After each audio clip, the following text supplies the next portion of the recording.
Well, I gotta be sure of these things, Brune, because since I'm using May's account, I know sometimes people are already thinking like, oh, are these two people the same? No, we're not. Let's see. Gotta get all my buttons together. It's getting harder to know what is Bunny and what is Kitty. Maybe Kitty is just a state of mind. No, we are two separate entities. That I can promise you. One of us is far superior at technology than the other, for starters. Yeah. And then the other is far superior at tarot and doesn't know anything about football, so. There is a fair amount of overlap, but not entirely. Good morning, hello. Hello, Cherry. Hello, Brune. I saw Nick. I see some other folks here. Buongiorno.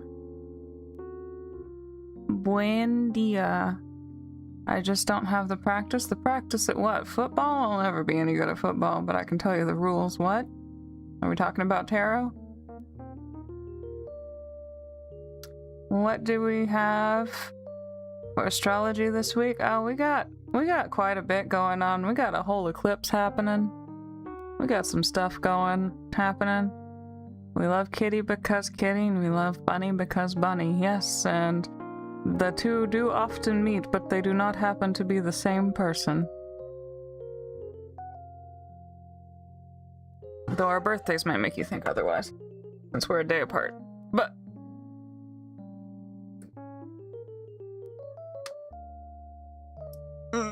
Eclipse brings you some good fortune. I mean, well, it's happening in Leo, which is the opposite side of Aquarius, so that's a good idea. Maybe it does. Maybe it will. Who knows? We're fixing to find out. Let me get this organized. Ooh, excuse me. I got distracted by looking at grocery stuff because one of the stores down here is having a sale. Yeah, it's the Leo Eclipse. Not quite twins, there's a year apart, but that's okay. 1 year and 1 day.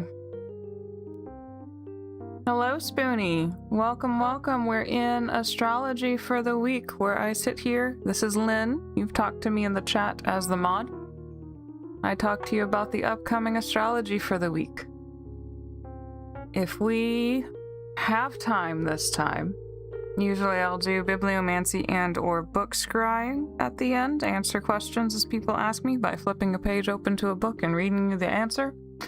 However, my notes are about 11 pages long, so I can't promise that we'll get to that today. If there's anything pressing, this is where I will put a plug. There is a new option in our commissions tab for quick, easy, and cheap $5 book scrying options, where you send me your question, I will find a passage, I will write you out that passage, and I will, if you need, give you a brief summary of what I think it might be.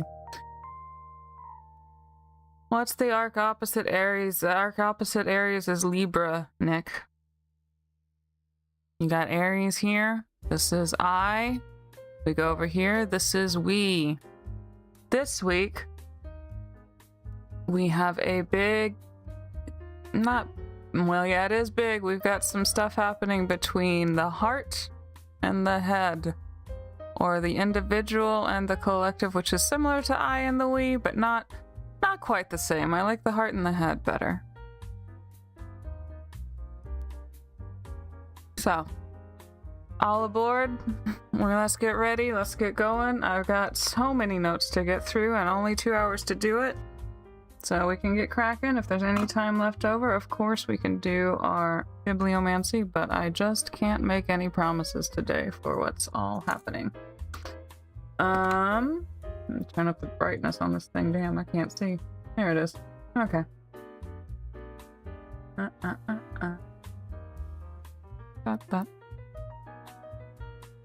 Where do we start?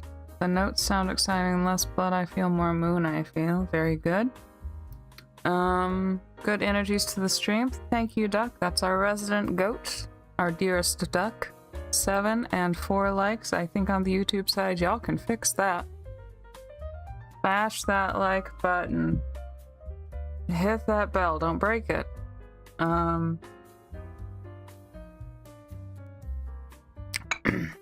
I had to take a little bit of painkiller this morning. I'm doing all right, but if I'm a little bit sleepy, that's part of it.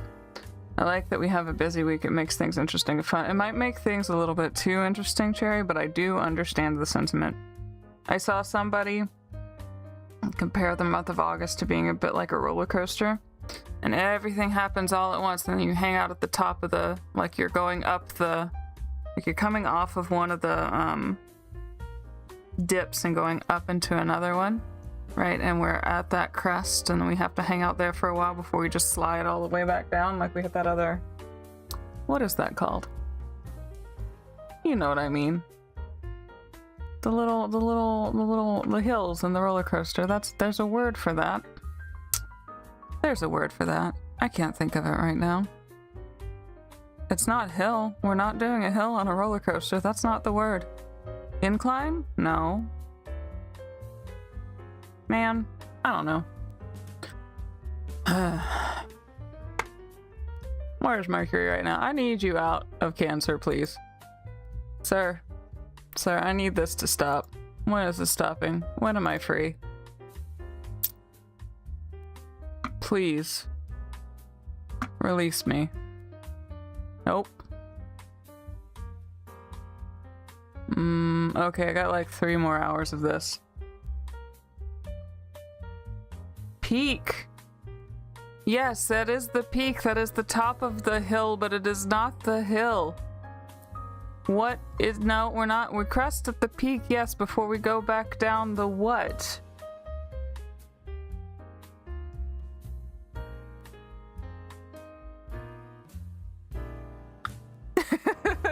We don't do hills and roller coasters. What are they called? Slopes? No. Inclines? No. Oh gosh. Dips and valleys? No, these are not roller coasters. I'm describing nature, not roller coasters. Pinnacle. Yeah, that's the top of it. What is inclines? Is it the inclines? Okay, it might be the incline. I don't know. Apex? No, that's the top. We go up to the apex. We hang out here for a while, and then we fall back down.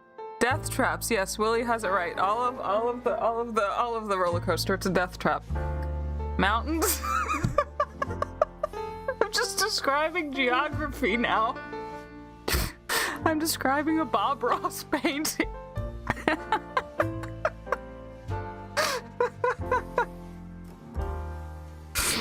Oh no. Rocks, happy little trees, lovely little mountains. I don't know, those clouds that we're gonna go touch need some friends. Called drops. Okay. I believe you, Yandere. I'm just having a moment.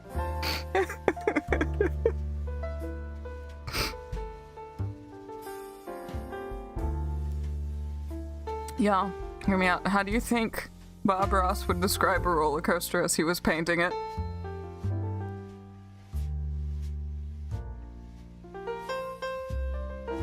What's happy? What needs friends?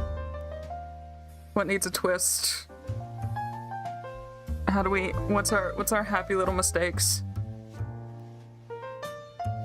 What do you do when you reach the lake? That's when you go into the tunnel. The hills and valleys of the roller coaster. Cherry, if you ever... Okay, Cherry, this is a pro tip from me to you. When you get really stressed out, they live stream Bob Ross's videos for free on YouTube. It is the most zen thing you will ever watch. Just watching this man with his little afro just painting, and sometimes he has baby animals that he's taking care of, and he's so calm. And if I'm just really, really wound up, it's just a way for me to just like focus on something else, watch something pretty happen, and feel no pressure at all about anything.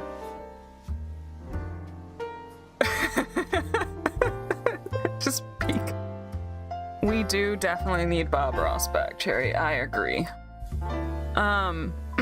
Words mean things. I had a stroke with the thesaurus synonyms like words. Yes. Your cat and you watch Bob Ross Yandere. That's such a good idea. Yeah, sometimes when I'm at my wit's end, I will just put on that live stream and I will just zen out for a while. And then it makes me wish that I knew how to use oil paint and had all of the stuff, because I would like to follow along like with what I actually need and see how I can do. Go make your food, Cherry. We'll be here. We're still chit-chatting for now. We'll get to the stuff. Anyway, for real, y'all, I need you to like write me what you think Bob Ross would say if he was painting a roller coaster, like how he would explain it, because I think that would be a delight. A drop. Cough drop. A drop in my vocabulary. A steep drop off a cliff, the drop of the roller coaster. Yeah, but like, what's the part that's going up? The incline? Is that the incline? I don't know. Hang on. What do you call the hill part of a roller coaster? You know, we're just gonna look this up together.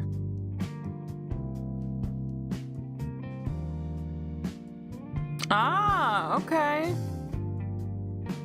It's the lift hill. It's the lift hill, guys. Let's look at roller coaster elements before we I'm getting distracted, but that's fine. We're gonna have fun. Let's see what the parts of a roller coaster are called real quick. I'm at my wit's end, but the wick of the end makes it sound like I'm running myself out. Brake run. What's a buzz bar? A head chopper. Wow. Thrill elements. We have the bat wing, the bow tie, the butterfly inversion, cut back, dive loop, dive drop, double dip and double up, hammerhead turn. Look at all these names. Pretzel knot. That's how parts of my back feel right now. Today feels chaotic. I was searching for the word that I guess doesn't exist. That's true. Today does feel chaotic. I cannot be stopped. Oh, here you go, Sin. When we hit the lake, or was it Doji? We hit the splashdown. Yeah? Yeah? Yeah? So we have the lift incline, or whatever it was. Lift hill. So I was right, it is the hill. Okay. Cool. Yeah, the Bob Ross channel. I saw Top Hat. You did see Top Hat. Hang on. We're going chaos mode. What's Top Hat in? We've got a bow tie. I want to know what a top hat is too. Where did you see Top Hat? Hang on, here it is. Top cap 2, element common to launched coasters. A standard top hat consists of what is essentially a hill with a 90-degree ascent and descent. The train exits going in the same direction from which it entered. So there you go. You can take a quick screenshot, Willie, and you can go look up some top hat stuff. I lean more lawful than chaotic. Well, this is where our paths diverge a little bit. Blood type. Anyway, you're welcome. All right, so we're good. We're good. So we're on. So anyway, all of that distraction was to say that this is the month of August. Is a bit like I guess I was right. I guess a hill of a roller coaster, where you go up on the incline and then you kind of slow down up at the top and then you whoop all the way back down.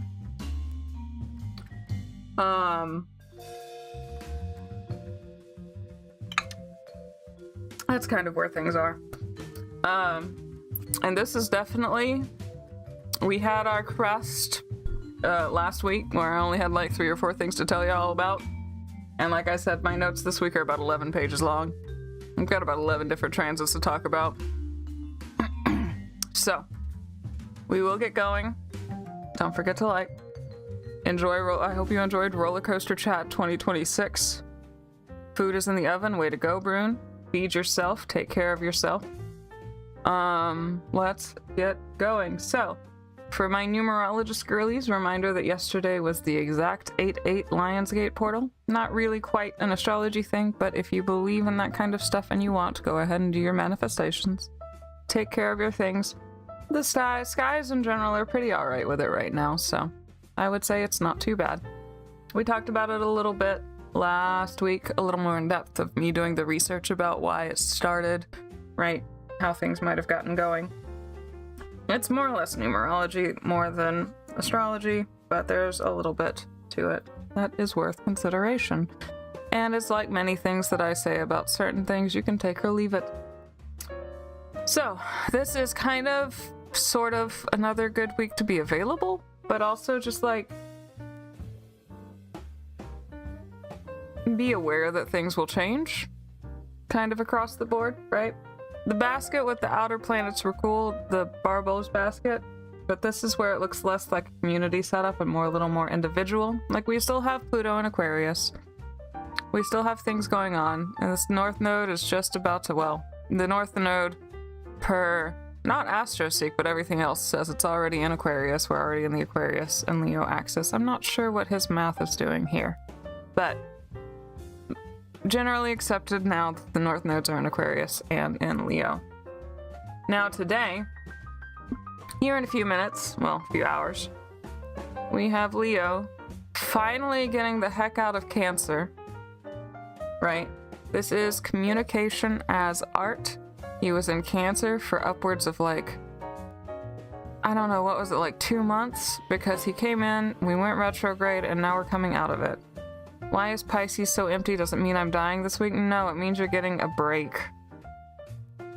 We will ask Sen about Pisces being empty and how much nicer that might be than other things happening around Pisces. No one's dying. We've got Pisces is empty, Scorpio is empty, and then right now, the moon is only at home in Cancer and nothing else is in there. Nothing is happening to Capricorn. You're fine. You're fine. Hopefully, it means that no news is good news, honestly, Brune.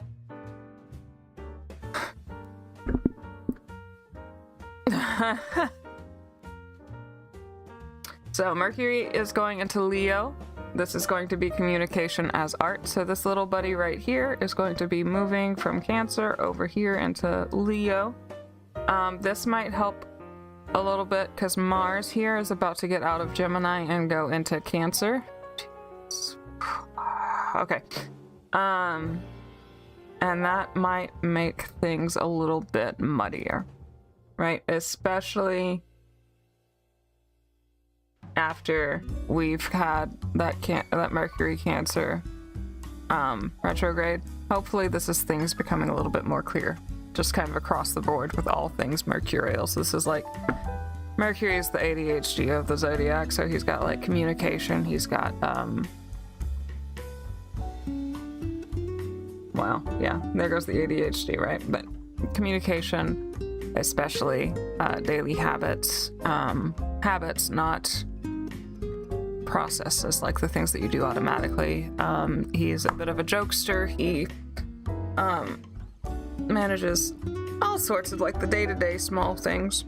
He's as close to like a neutral planet as there is in Western astrology, and people kind of see him as like the MSG of astrology, and that when he makes a conjunction or an aspect to somebody else, he just kind of like enhances those qualities a lot. However you want to see it. Give a like and give Lynn good vibes as well. I could use them. I'm feeling a little bit scattered today. I'm having fun, but I would like to actually give you the weather, the star weather report, right? Anyway, Mercury can step in now, especially when Mars goes into Cancer, to help with any kind of forward-thinking goals that Mars in Cancer might get a little bit distracted over. Any forward-thinking goals you might have once Mercury steps into Leo will become a little more tangible than it might have been while he was in Cancer.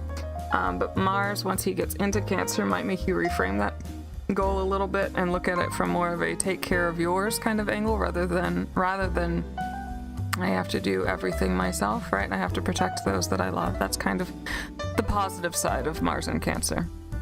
Hey Boba!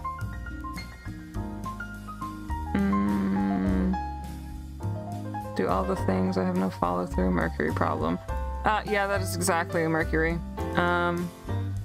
Yeah, and then Brune on the other side, on the YouTube side, we've got got a Pisces and stuff stepping in. Yeah, Sin says this is the last chance for Pisces to calm down and not do anything before I lose my sanity. So just some framework. I want to do all the things I have no follow through is Mercury probably. Yeah, it's Aries even more. With Mercury, the problem becomes I want to do all of the things. It's not follow through, but I keep getting distracted. Hydrate reward, thank you. Yes, I have my coffee with me. It is still morning-ish time here. So I've been sipping on that, and I've got some bevs on the side. And I don't think you've been here for a astrology thing yet, Boba. This is Lynn. So if you're wondering why May sounds different, it's because we are different people. So. You didn't understand a thing from the last sentence? Man, me neither, Brune. We're getting through it together.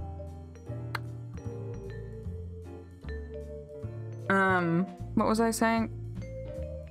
Nick on the YouTube side had been talking about how Mercury's personality seemed to be, I want to do all of the things, but I have no follow through. And I was saying that's more Aries as a concept, this zodiac sign right here. You heard your name and Pisces, that's all. Oh, we have a couple of Pisces suns on the YouTube side, and they're saying that they're just kind of looking forward to the break, not that you're going to die. Nothing is being particularly activated in the Pisces chart, so it's just kind of like a moment to breathe. You made the mistake of thinking they're the same person once. Uh-huh. Alright, so. Want to be deliberate about writing out our steps for a while, because Leo tends to, Mercury Leo, can't see all the steps for the forest. It's the opposite of you can't see the forest for the trees. You can't see the trees for the whole forest, right? So we want to work on writing our steps. Mars Cancer will have some feelings that they want to add to it. And Leo Mercury might only be able to see that bigger picture. So I'm seeing that ADHD trait of seeing a goal with a huge rift between you and it, and not really being able to imagine the steps that you need to take on that proverbial bridge to cross it. Right, so you can't see the bridge, all you see is where you are now and where you want to be. And we have to like deliberately work on building those steps out. Because if we don't, we're just gonna see this huge rift. Right? Anything on Leo? Oh, Boba. We're not doing specifics, I'm gonna talk about the general. That's what I usually do with astrology streams, is go over the general reading of things. But Leo, yeah, you got a handful going on. Everybody on YouTube, it is Boba's birthday on Twitch. Tell them happy birthday. Everybody on Twitch, tell Boba happy birthday. Happy birthday, my dear Leo. Anyway, despite the ADHD-ness of Mercury and Leo of it all, your voice might come back in a way that it couldn't while Mercury was over in Cancer. And with whatever the hell happened while Mercury was in here, especially with that retrograde, I'm hoping that that'll kind of help, Mercury and Leo kind of help clear whatever that was up. Leo Mercury's a little bit pretty optimistic. You put your communication skills in the spotlight and gives the tongue a bit of a silver edge. It's good for persuasion and stuff. There's a big up in persuasiveness and confidence with the spoken and written word. And to understand what's going on around us, you'll probably reframe it through something relatable or like spin a story around it to help you process. Not that you're lying to yourself, you're just trying to make it like, make things connect, right? Not weaving a story, just okay, so this happened and then this means this happened because this happened, right? Just kind of making sense. You're getting some happy birthday, Bobas. Happy birthday to you. Happy birthday to you. Let's see, what else do we have? Yeah, so we you may also just be more inspired to share thoughts and words more openly, more unapologetically. This can be good for things like creative writing, general speaking, or public speaking even, some conversations, anything really that uses communication. That said, as a Leo Mercury native, this placement can get a little bit hard-headed. So take it slow and make it a point to give other people a chance to get a word in edgewise. The point of Mercury in Leo is to help you learn when to speak up, or if you need to, when to shut up, right? With him and Jupiter and the Sun all in Leo, and with the South Node actually in Leo too, we are seeing things. We might get a chance if we see something and it passes the gut check of Mars and Cancer. If we see something, if we see an opportunity like that, we want to take it. We want to speak up, we want to be heard, and we want to experiment with words creatively. Happy unbirthday to all the rest of us from Nick. Here is the secret: you can eat birthday cake anytime. It's so true. So, that is today. Now, on the 10th, on our dear Boba's birthday. Whoop, here we go. Okay. Ooh, big stretch. Hang on. On our dear Boba's birthday, on the 10th, we have Venus and Libra going exactly opposite to Neptune retrograde in Aries. We've got Venus and Libra trining Pluto over in Aquarius. And then this one, we've talked about it a little bit already. This is part of our Magical Girl sequence that we've been talking about off and on. That's Pluto, Aquarius, sextiling Neptune, Aries. So, got some pieces. We've got a square going between Chiron retrograde and Mercury. This might make you a little bit self-conscious, or it might give you a case of foot and mouth, so just be careful. Or you might feel compelled to say something about a topic that you're normally too nervous to speak up on. Just choose your words carefully, you can do it. All right. Hello, Pesto, good to see you. We are on August the 10th, so tomorrow we have a lot going on this week for everybody. My notes are about somewhere between 9 to 11 pages long, and there's about 11 aspects to get through. So, settle in. We spent 15 minutes talking about the pieces to roller coasters, so I got a little distracted. So we're just trying to make up some lost time. So, Venus in Libra, opposite Neptune in Aries. This can show a couple of ways as far as relationships and stuff goes. In one way, it's giving pining and blind optimism and not stopping to check the red flags like you're overlooking them. There's a lot of room for idealization and some rose-colored glasses here if you're not careful. Or a bit of a rose-colored glasses reality check. Can feel if we go through that reality check kind of way, it can have your relationships feeling a little more vulnerable than they normally do. There's a craving for comforts and luxury that we might have. Neptune retrograde might make you think you can afford something expensive when perhaps you can't and or shouldn't. We want to double check the bank numbers before you buy anything, and if it turns out that those bank numbers are a little lower than you'd care for, remember that there are plenty of creature comforts at home or around that can be more or less free or at least very affordable. Things like a hot shower or a bath or an at-home spa, a good comfort meal, maybe a cheaper bouquet of flowers than roses, but still some flowers, some good music, things like that. Make sure that you and your loved ones during this window are on the same page and that you know what's expected of you and the other person in this window. Because Neptune, retrograde or not, loves to step in and blur the lines a little bit, so things might get a little bit confusing if you're not deliberately very clear. However, relationships can feel soft and beautiful, pretty for a few days. There's still that Aries and Libra. We've got the I and the me push and pull. So things might feel soft, things might feel pretty, you might enjoy being around other people. And you can have moments of needing someone, but there might also be moments of wanting to just kind of get lost inside of your own head and be alone for a while.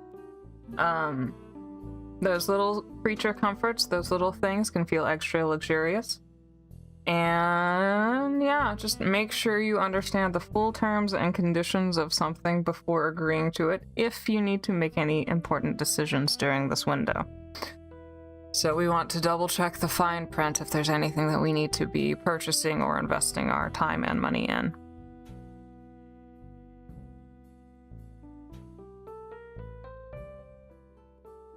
Lie down in the garden, lie down in the yard, enjoy the sun, go to your local graveyard, watch the sunset. Yep, all of these cheap budget luxury. It's good. It's just good.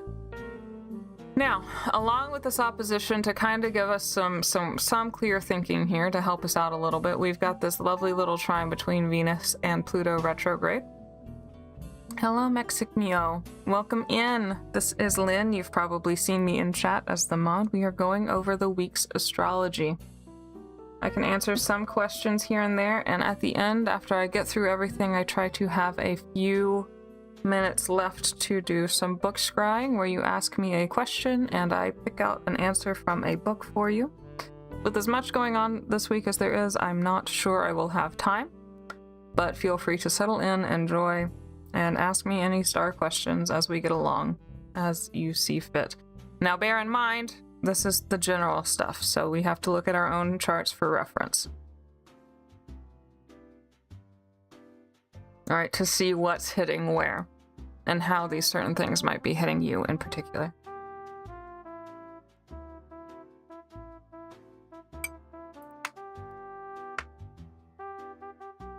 So, let's look at this Libra and Aquarius trine between Pluto and Venus. We're offering some help with I can't read the fine print to the above aspects, so this is giving you a little clarity. Pluto retrograde is going to be more inverted, like focusing more on the inside than the outside. But that should help you have a little bit more access to some kind of self-discipline to sit down and read any fine print that you might need to get through. Now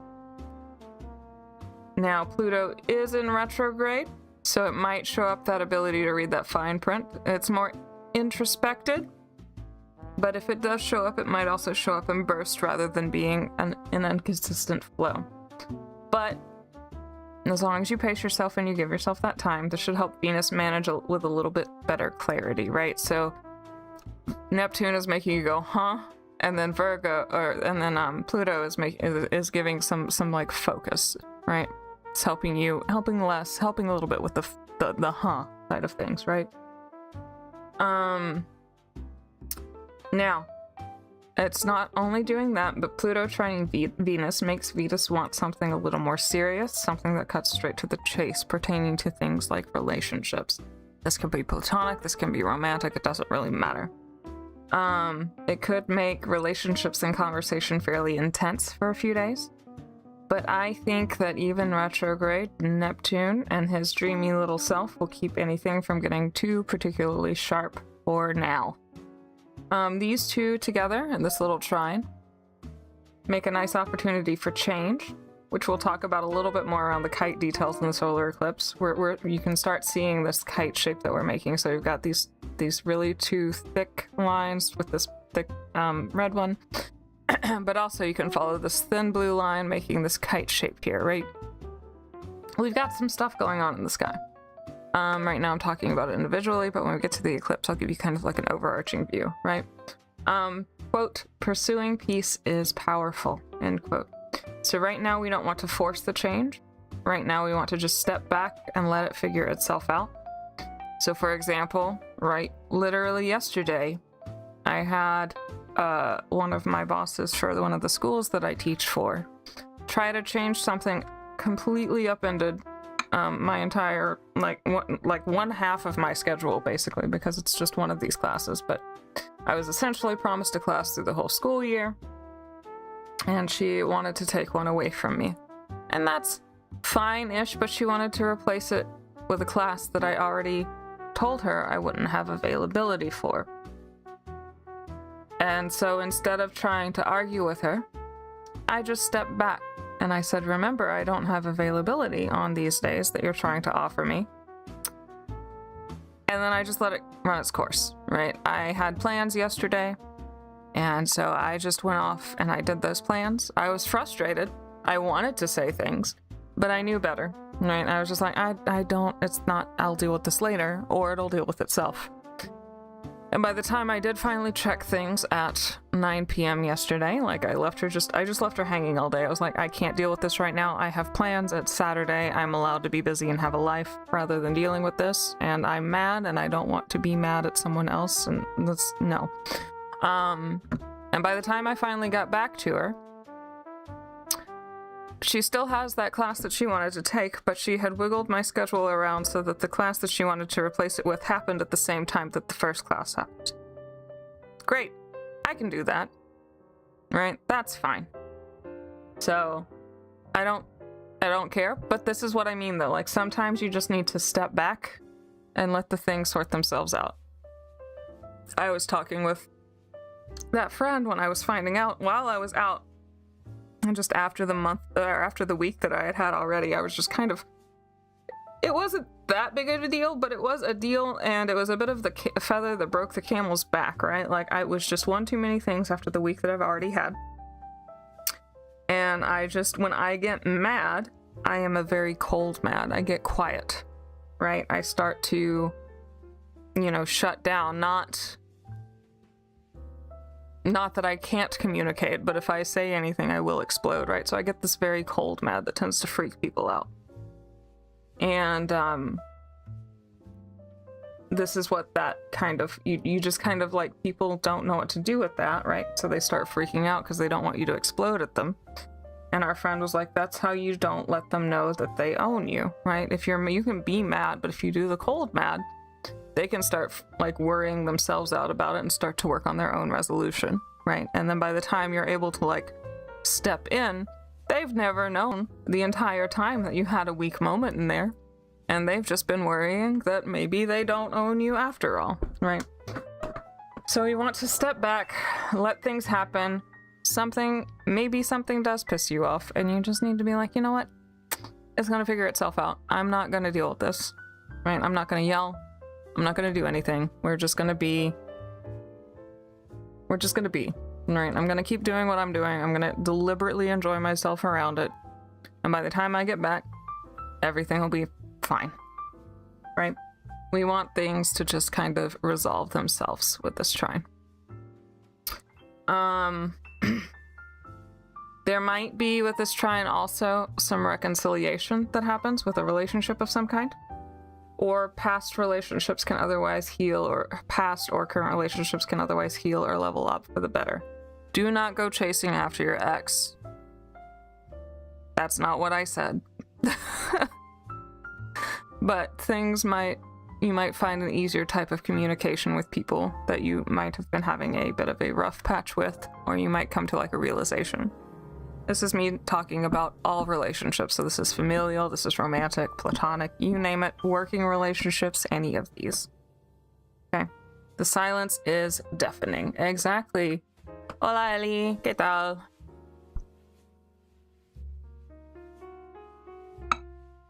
So, silence is deafening, and silence makes people nervous.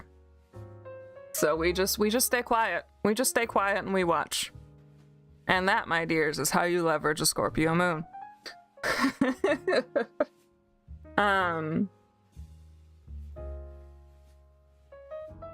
Can you say something? I mean, you are able to say something. What would you like to say?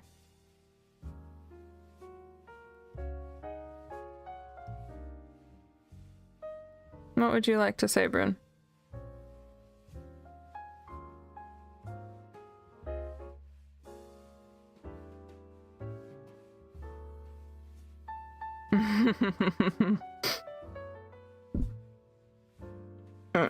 Gracias, Eli. Yes, silence does work against immature people, and we do try to choose communication. However, Brune, when I say silence is deafening and we need to leverage that, I'm saying that to prevent a greater fight, right? when I get that kind of angry, if I say anything, I will regret it. So this is me stepping back, seeing if the situation resolves itself. And then if it hasn't, which it worked in my favor this time, but if it hasn't, right, I call it putting myself in timeout, right? I go take a second, I go breathe, and then I come back to it when I can think, right? That's kind of what I mean. And I'm sorry if it didn't come across quite that way. Me and May are very staunch advocates for communication, right? We will say, talk it out. Talk it out before it becomes a problem. But sometimes things just come prepackaged as a problem, and I get angry, and I have to walk away for just a few minutes, maybe an hour or two, and then I get back to it when I'm not so volatile. You know? Right? Yeah. Consider stepping back to silence. Maybe. Right here, it was kind of both playing at the same time, right? Of like, I'm just gonna let you talk this through. I'm gonna let you figure this out on your own, because if I say anything right now, it will be bad.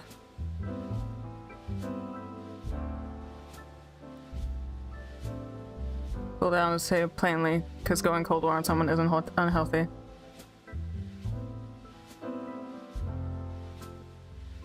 Yeah, it can be both. Right there, it was me going silent, and yeah, no, definitely silence can be manipulatory. Like, don't miss, yes. That is the bad side of the Scorpio moon, is when the silence gets manipulatory. But the good side of the Scorpio moon is when I just shut up, get quiet, and sometimes, yeah, maybe it is a little bit manipulative, but like I can just sit back and just let them like get a little bit nervous when they realize that they might have done something kind of stupid against me and need to figure it out, right? And then once I'm calmer too, right? Like I can just see how it's going, and then I can check in, and then I will step in and I will communicate. But sometimes it's better than lashing out. But yeah, Cold War, no, not advocated, even though I am prone to doing it.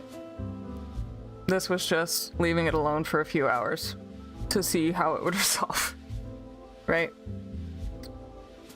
Don't mistake my silence for weakness or for peace. I don't think anyone mistakes my silence for weakness or peace as a Scorpio. I think people overinterpret my silence sometimes as anger when it is not. That is the pitfall to the Scorpio moon. Are you mad about this? No, I'm fine. Why? Are you sure you're not mad? Yes, I'm sure I'm not mad. This is fine. Are you sure? Yes, I'm going to get mad if you keep asking me.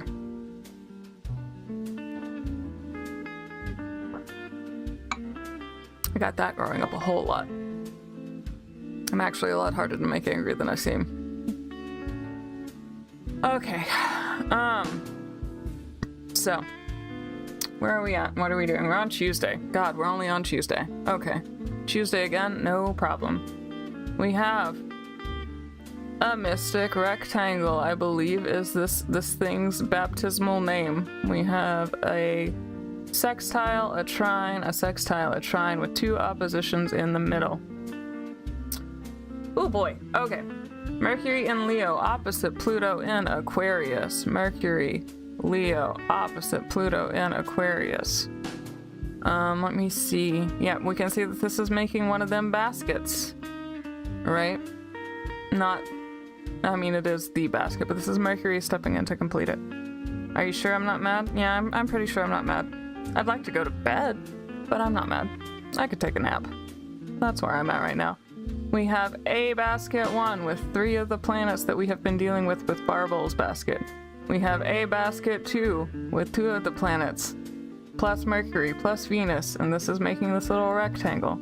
We have a kite forming that we still have forming. We have another kite forming that we still have forming. There's a lot of things moving. It's starting to look like a polyhedral dice. More than 6. I keep looking at some of these going D20. Okay. So, Mercury in Leo opposite Pluto in Aquarius. I would say that Sherlock Holmes probably had an aspect kind of like this. This is giving, like, digging in deep. This is giving observation. This is cutting down to the chase just by, like, putting the pieces together. You might feel particularly focused and determined to get to the bottom of something, but we want to be careful not to use up too much of the red string on the conspiracy board, right? This adds more sharpness to communication. It might add more and possibly too much fuel to that Pluto and Venus trine, right? So this was like clarity and such. This is giving extra clarity, but sometimes, since it's an opposition, there can be friction. Be careful not to get mean, right? We might have some new information crop up about something, or we might struggle a little bit with power dynamics, and I might feel a bit manipulated when, or we might feel a little bit manipulated when talking to others. Speaking of manipulation, right? We don't want that. So, when Pluto is retrograded, if something comes up on the outside, sometimes we can use it as leverage to look more inward. This is not always the case. Sometimes people are just being cruel, but sometimes we can use it as a little bit of a mirror and look inside. Is the problem the other person, the situation, or is it you? Quote, relationships often mirror this inner tension during oppositions, showing you externally what needs to be reconciled internally. Do not let people steamroll you. That is not what I'm saying. But this is a good opportunity for some self-reflection, right? If something comes up, it's good to look at and think about, right? So, now, possibly one of my least favorite aspects. Also on the 11th, we have Mars going over into Cancer. Okay? It's fine. Really, nothing is inherently wrong. It's just not something that I mesh with very well personally. Mars in Cancer is react first and process later. Mars reminds Cancer that at the end of the day, she still has pinchers. She's still a crab, right? We want to take care to not let our emotions get the better of us. We want to leverage those emotions to get things accomplished, right? What is it? We want to make sure to prioritize our feelings, or they might start feeling for your weak spots instead, right? Yeah, here's what I said, yeah. Do you make sure to prioritize feeling your feelings, or they, as in your feelings, might start feeling around for your weak spots instead, right? Like, it could get worse. We want to watch out for passive aggression, especially with this, right? This happening here with the opposition here. We might get some cutting words in that Venus can't quite filter out, so please do take care. So joy, not war, absolutely. I'm not, like I said, I'm not a huge fan of this placement, and neither is Mars. You are Cancer? Well, Ellie, you're in good luck, because this one, you can leverage this energy as a Cancer. Any Cancer placements will be able to leverage this energy and start going after things that they want without the usual decision paralysis. But for everybody else, we might be getting a little passive-aggressive, we might be getting a little bit more emotional, right? This is a big shift from being active and curious and energetic with Mars in Gemini. And we're going over to a much slower, much more emotionally in tune type of pace, right? So the positive is that if we work on it, and for people with this placement, you can be very intuitive, you can leverage your passions correctly, you're good to go. We're going to be looking for the satisfaction and love of something more than grandiose achievements. And we might be a little bit more of a homebody while he's here, since Cancer is ruled by the moon, and the moon rules like the home and family and such, right? Well, Cancer does. So we might not want to go out so much, or if we do go out, maybe going over to a friend's house for a celebration or a little quiet, cozy dinner or something to that effect, right? Where am I? Yeah. We want to be careful, though, because Mars in Cancer is on the defense. He's more defensive than attack, right? We've shifted the card in Yu-Gi-Oh! To defense mode. We are protective of who and what we love. Mars in Cancer looks out for family. This can be chosen family or blood family. It doesn't matter. Home. It can be chosen home or where home is, right? And emotional safety. Mars in Cancer is good for domestic things that require effort, so like renovations, home projects, things like that. Mars in Cancer wants to make your inner life actually as stable as it might look to might look for someone on the outside, right? So, get your home projects done, right? Now, Cancer is ruled by the moon, so remember that you will have days while Mars is in here where you have the energy to do it. You can tackle anything, you can do whatever the heck you want. But there will also be, because she's so fast in her cycles, there will be days where you are tired. That's okay. Please work with it, not against it. We don't want to burn ourselves out. If you need to take a nap, take a nap. Things tend to be more sustainable when you actually listen to your body. Taking a break is okay. You may get confused and indecisive, so remember it's okay to slow down and really weigh your options out. We want to ask people whose opinions you trust if you need to. Like if you're that stuck in your decision, sometimes if you have someone you trust, you can go, hey, this is my problem, what do you think? Right? And they can see it from the outside looking in, and they don't have to deal with all of the, well, I mean, like, they do have to deal with it, but, like, not on a first-person level, all of the emotions you might be having around a decision, so they might be able to help you get a little more rational about it, right? Or help you make sense of how you're feeling and apply it appropriately. Yeah, that's when you ask if you get confused and indecisive. Cancer is all about family. Again, I will emphasize to include chosen family. So if you have someone you can trust and you need help, ask them. Right. Now, this isn't my favorite placement for Mars. Mars doesn't like being in here either. He's in detriment here, but it does have its perks. We want to just, like I said, you know, like it's good for like protecting. It's good for home renovation. It's good for, you know, like taking it slow. It's good for all of it. It's good. It's all right. But we want to remember to try to be kind and patient with the negatives.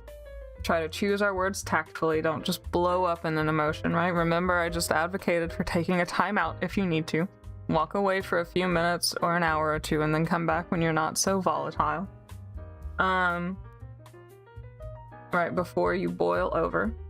And I don't want people to let Leo and Mercury and Leo let people get too stubborn to dig their heels in, right? We have a lot going on. The moon won't be in here this entire time, but like we have a lot going on right now when Mars steps into Cancer. Watch out for being too stubborn, right? We want to remember that empathy, while Mars is in Cancer, empathy is king, right? And you are going to be good at empathy while Mars is in Cancer. So remember, as long as you remember to stop and consider somebody else, right?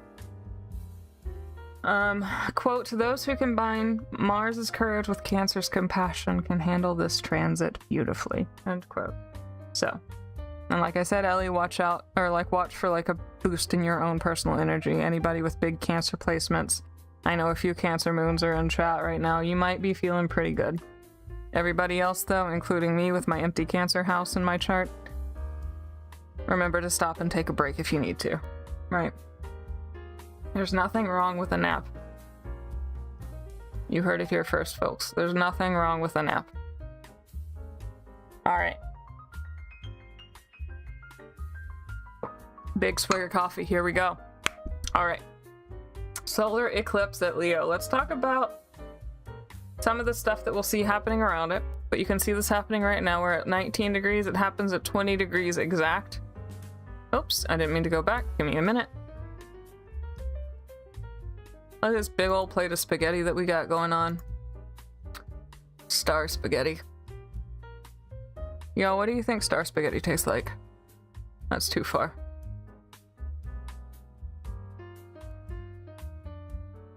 Yeah, we're getting people to feel their feelings. It's terrible. I don't want to feel my feelings. Ugh.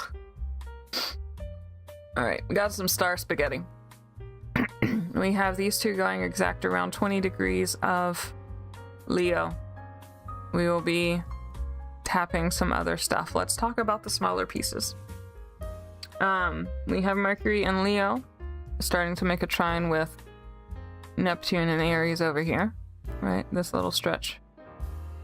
Not exact right here, but it's still felt. If words have been too sharp earlier this week, this alignment should take off some of that edge, right? Remember, with all of that stuff tapping onto Venus, we had this little triangle happening. We might have said something that we might regret. This should help take off some of those edges, right? With the infusion of fire, things might still be fairly intense. We might be still feeling a little bit louder than we would, but this doesn't mean that we're angry. You might be struck with inspiration and driven to act on it with this. Words are more likely to come for the heart, and those that do, as long as you're speaking your truth, like from the heart, the words should flow relatively easily. Bearing in mind that the Neptune retrograde still may have your tongue tied from time to time, as far as, you know, like if we're talking about feeling our feelings and speaking up to them, right? We might have trouble articulating them. We might get a little bit tongue-tied for that retrograde, but they should still be accessible. You just might have to slow down or backtrack a few times, right? Brune, when I am saying we, I am talking about everyone. When I am looking at the stars for the week, I am looking at how they might impact all of us. What I want everybody to do is look at their own personal charts as I go through this, or remember it as much as you can, and then you can see which planets are happening in which of your houses and what things might be touching where, right? Especially if you know your rising sign, you can figure out which houses, even more than which sign, and you can see which part of your chart this might be affecting particularly strongly. But as a collective, we will all be feeling this energy in some way, shape, or form. Does that make sense? If you're a Cancer, like the video. If you're not a Cancer, though, you have to like the video. Yes, yes. Cancers as people are A-okay in my book. I just don't like it when things are in Cancer or my own personal self. But I vibe with y'all pretty big. Believe me, it'll yeah. Okay, cool. Yeah, so it all should still be pretty relatable, but we want to see exactly how it's affecting you, right? In particular. But what I talk about when I talk about my star streams is everybody should be feeling it in some way, shape, or form. Now, Mercury in Leo, trining Neptune in Aries. Where was I? What was I doing? Words are more likely to come from the heart, right? People open to reading in between the lines. Yeah, there we go. Okay. So with this happening, right, we've still got this Pluto opposition being slightly felt. That's kind of your Sherlock Holmes. Neptune is touching Mercury. We might be having some people a little more willing to read in between the lines. This isn't about being passive aggressive. This is like, if you can't say something directly, you can drop a hint. People will see it, right? It's okay. There's a good chance to make a pitch if you need to, right? I made a little silly joke here. So if it's a good chance to make a pitch, I was writing in parentheses, I said, hear me out. Y'all can help crowdfund me with my Astro certification process, and I can give you better readings, and as I get more practice, maybe I could do live discussions or videos and get y'all faster results, right? So that was the joking pitch that I was going to make. We have a Throne account. I'll take a second to show. We have a Throne account, and on there is a Astro certification program that I really want to do that should get me pretty swift at reading a birth chart. After that, I was like, I could just do video things and spend an hour and a half with people instead of taking 3 or 4 days to write up a chart. Anyway, that was a joke, but unless, right? Anyway, so your dreams might spike up. You may see more in symbols than you usually do, right? You might see some signs that you're a little bit like, I don't know what this, you know, like you might see more signs than usual. You might be able to read cues faster, right? Remembering, like, you could read in between the lines. You can put 2 and 2 together a little bit faster. Intuition can go up in general. Just take care to double check, since Neptune can obscure the actual details of a situation.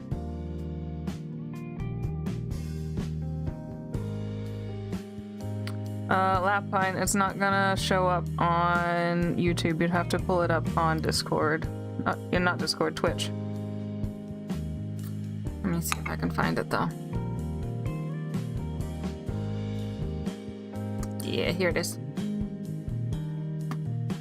Oops, that's not what I wanted to do. Nope, that's not what I wanted to do. This is what I wanted to do. Alright, yeah, this is the Throne account that Miss May was trying to post. So there you go. 13, 3 likes are still missing. Yep, that's true. Yeah, so there's a little fundraiser here that we've been working on. Crowdfunding, send Lynn to Star School Year 1. There are 3. I would love to do all 3. But anyway, so that is Mercury in Leo trining Neptune in Aries. We have Venus in Libra, also trining Uranus and Gemini. Right? So with this one, something related to Venusian themes of relationships, abundance, stability, interpersonal stuff, right? Something related to this can be a bit shaken up around here, but in a nice way, right? We've got to try, and this isn't a negative aspect. You just might get something surprising. In Libra, personally, I'd lean more towards relationships than material, but even Libra has her superficial moment. You might be offered a discount, a side payment, or some other money from someone or for something, by knowing the right person, if you do get anything related to income or anything like that. But in general, this seems to be like you might learn something about a friend, or you might know somebody who knows somebody, or something to that effect. This is a good window to try something new, though. You could try a new hairstyle, you could do something a little bit out of your usual, right? Go somewhere that you've never been, things like that. A conversation happening in this window could change a relationship for the better. Any kind of relationship, even if it's just a text back and forth. You could find out some information about another person that you didn't know, and it just kind of makes everything work a little bit more smoothly, right? It's kind of feeding in with some of these earlier themes that we were having, right? Like you might have an epiphany about somebody, and it changes how things work in like the relationship dynamic, but ultimately it's for the best, right? Sometimes there was an example I had of watching one of my YouTubers talking about how she lives with anxiety, and sometimes people just don't process things the way that she does, and she had to have a heart-to-heart with somebody about it and like try to understand, and apparently that just made the whole relationship so much better, because suddenly like she was able to give clarity on why she does things the way she does to a friend who doesn't have anxiety, and they are better able to accommodate each other as a result, right?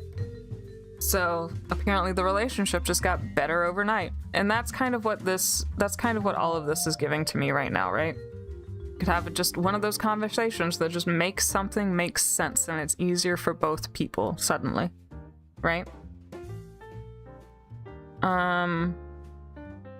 Libra apparently do want to feel pretty. Libra loves to feel pretty. She's a very pretty girl. Anyway. Venus in Libra wants politeness and reciprocity, but Uranus in Gemini wants honesty and variety. So, quote, this is a good time for renegotiating the small stuff that secretly matters, like how you split time, who initiates what, things like that. Can you recommend a good website for astrocartography, the chart where it tells you where your best cities are lived in? I know that in AstroSeek here, they do have an astrocartography option. Let me see if I can find it. Yeah, here it is. We'll come back to this. You can punch things in here, right? And then I'm just gonna throw in a random date. Let's see. Yeah, sure, I'm born on at 9/17. We'll say that I was born in New York, right? We'll do New Delhi, why not? So if we calculate the astro map, as long as you know which signs you want to live under, right? If you do your research and you find out what goes where, you can follow along and start seeing what things cross where, right? So for example, this person has their Neptune line coming around here, going straight through like West Africa, through Western Europe, up over into here. Things like that. Yeah, those lines are confusing, but if you can trail along with it, right, if you follow which ones do which, you see you have all of your little things right here. It should help.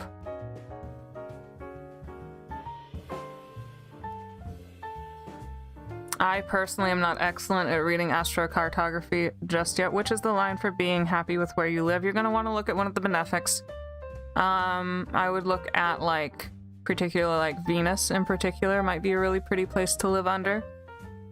Like your Venus line. The sun would put a spotlight on you for better or for worse, right? The sun could be a good place to live.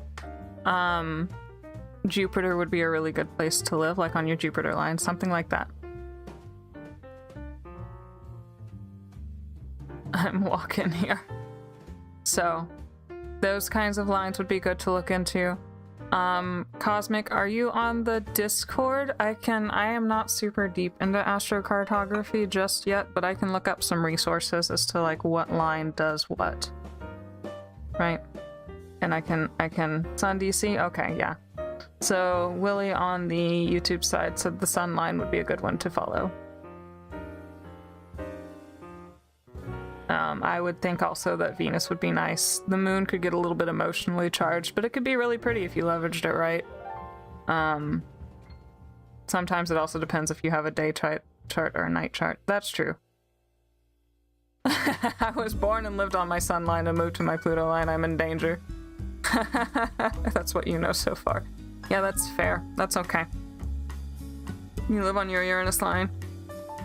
I think I am in between my Mars and my Venus lines where we are right now. I think I'm doing okay. It's fine, but yeah, poor Miss May is on their Pluto line now, down here. We're having some big changes though, but it's working. It's working. May, it's working. Pluto's not that bad. He's mean, but he ain't that mean.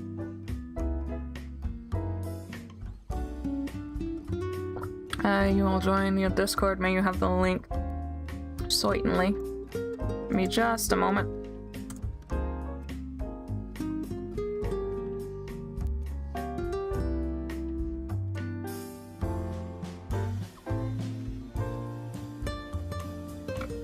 I heard about a planet, their solar system, because it improved their horoscopes. Wow. Oh no. There we go.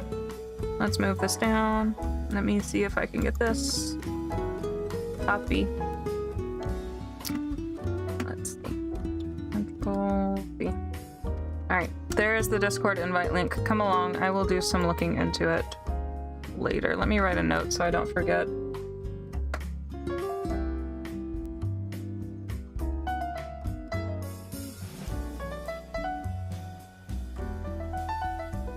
Also, Will, if you have any good quick reference resources for astrocartography, will you post it in the Discord learning, the astro learning thing too? Pluto is mean. I vibe with him though. Pluto isn't mean. None of them are particularly mean, Nick. Don't worry about that. The thing with Pluto is he's not afraid to take everything away from you in order for you to learn whatever it is that you're supposed to be learning. That's where it gets hard. Pluto is the god of the underworld and also of wealth, right?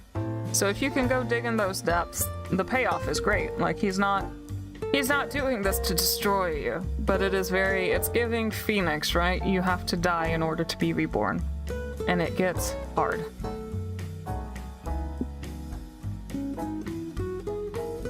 You still live on your moon and Mercury line. Pluto should mind his own business. So. Okay, where were we? We were at Venus and Libra. Okay, yeah, so we were at Venus and Libra, trining Uranus and Gemini. We were having room for honesty and variety, right? Okay, Mercury and Leo, sextile Uranus and Gemini. Mercury is in Leo, sextiling Uranus and Gemini. These two play nicely together. Gemini is the collective octave of the individual Mercury, right? Sextile, so at the same time as all of this is happening, you're getting a boost of mental energy that makes things click, snap, pop, whatever you want to call it. People can hear you. We have room for making quick decisions if we want to now. Like, it's been a few rough days of maybe we don't move too fast, but with this kind of an alignment, especially making this little minor trine, it's okay. If you have to make a decision on your feet, that's okay. This decision might be as a result of this eclipse, right?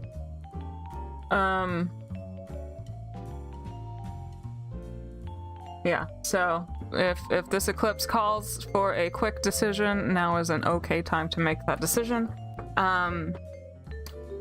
You might have a lucky place, right time, right place kind of setup, or maybe just get some kind of good news in general with this kind of alignment. Something that's been hazy, right? Something that's been hazy might suddenly clear up a little bit, right? Your Venus might be finally catching a break. And with that positive aspect also, it can be beneficial. This is giving confidence to pitch that idea, to delegate the task, and it favors that quick thinking. We want to stay open, we want to keep responding, we want to be curious. If you see something, investigate, right? Investigate, and it might pay off. Cordo, no tarot today. We're talking about astrology. If I have time at the end of the stream, I will do some book scrying where I look at a book for a question that you might ask. But there's so much going on this week that I don't know if I have time. But if you want to settle in, sit down, hang out for a while, we might be able to get to it. I just can't make any promises. So, all right, let's look at my entire page of notes on this damn eclipse. Yes, we've been eclipse season for a couple of weeks now already. It started back at the last new moons. It's a full cycle of moon, bookends either eclipse in a season. But this is where it might feel like things start to really take off. Oh, thank you, Cordo. Yeah, this is, I don't know if we have met. You might be showing up in the streams where I'm gone. I am Lynn. I am one of the main mods, and I am May's significant other in real life, and my little puppet is a cat. So you might see me in chat sometimes, helping when Miss May / Lady Lapine is doing her tarot readings, and then on Sunday mornings I come on and I talk about the upcoming astrology for the week.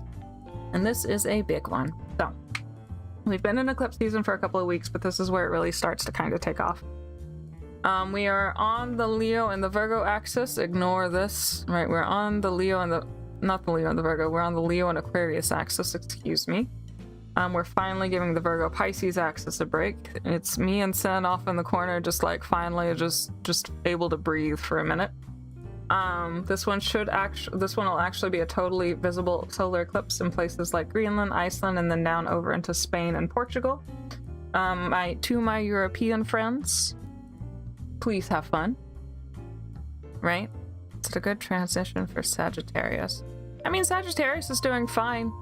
You're a fire sign, so all of this is kind of just vibing with you, right? It's making a bit of a trine, especially if you have anything in like the 15 to 25 degree placements of the fixed signs, so Leo and Aquarius and Taurus and Scorpio. You will be feeling this, but I would also wager a guess that as a fire sign, what with it making trines, depending on where things fall in your chart, this could be good for Sag as well.